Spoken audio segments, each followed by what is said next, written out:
যেই ব্যক্তি তার চরিত্রকে সৌন্দর্য করার জন্য, যেই ব্যক্তি তার চরিত্রকে পবিত্র করার জন্য বিবাহ করে ওই ব্যক্তির কথা, ওই ব্যক্তির দোয়া শোনা আল্লাহর জন্য দায়িত্ব হয়ে যায়। সুবহানাল্লাহ। আমি যখন বিবাহ করেছি, আমি সাইফুল্লাহ আল ফাহাদ যখন বিবাহ করেছি, আমি যদি আমার বিয়ের আরও 2 বছর অথবা 3 বছর আগে যদি আমি এই হাদিসটি পড়তে পারতাম বা আমি যদি জানতাম, তাহলে হয়তোবা আমি 2017 সালে বিয়ে না করে 2015 সালে বিয়ে করতাম। হাদিসটি শুনুন, তিরমিজি শরীফের 1566 নম্বর হাদিস।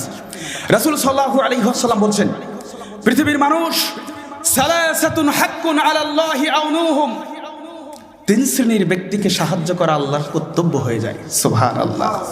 আল মুজাহিদু ফি সাবিলিল্লাহ, যেই ব্যক্তি আল্লাহর জন্য জিহাদে বের হয়, যেই ব্যক্তি আল্লাহর জন্য বের হয়, আল্লাহর দ্বীন কায়েমের জন্য বের হয়, এই ব্যক্তির দোয়া কবুল করা, এই ব্যক্তির দোয়া শোনা, এই ব্যক্তির চাওয়াকে পূর্ণ করা আল্লাহর জন্য কর্তব্য হয়ে যায়। 2 নম্বরে রাসূল সাল্লাল্লাহু আলাইহি ওয়াসাল্লাম বলছেন, ওয়াল মুকাতাবুল্লাযী ইরিদুল আদা, চুক্তিবদ্ধ দাস, মুক্তিপণ আদায়ে চুক্তিবদ্ধ দাস, এমন দাসকে সাহায্য করা আল্লাহর জন্য কর্তব্য হয়ে যায়। 3 নম্বরে রাসূল সাল্লাল্লাহু আলাইহি ওয়াসাল্লাম বলছেন, ওয়ান্নাকিহুল্লাযী ইরিদুল আফাফা, যেই ব্যক্তি তার চরিত্রকে সৌন্দর্য করার জন্য, যেই ব্যক্তি তার চরিত্রকে পবিত্র করার জন্য বিবাহ করে ওই ব্যক্তির কথা, ওই ব্যক্তির দোয়া শোনা আল্লাহর জন্য দায়িত্ব হয়ে যায়।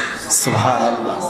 চিন্তা করতে পারেন, আশ্চর্য ব্যাপার। অথচ আমরা রিজিক নিয়ে চিন্তিত। আমি এমন থাউজেন্ড এমন মিলিয়ন যুবককে আপনাকে দেখাতে পারবো যারা রিজিকের টেনশনে বিয়ে করে না।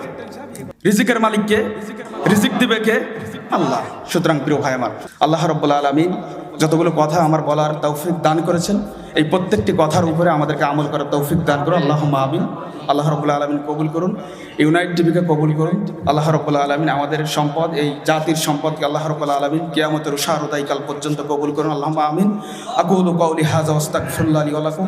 আসসালামু আলাইকুম ওয়া রাহমাতুল্লাহি ওয়া বারাকাতুহু।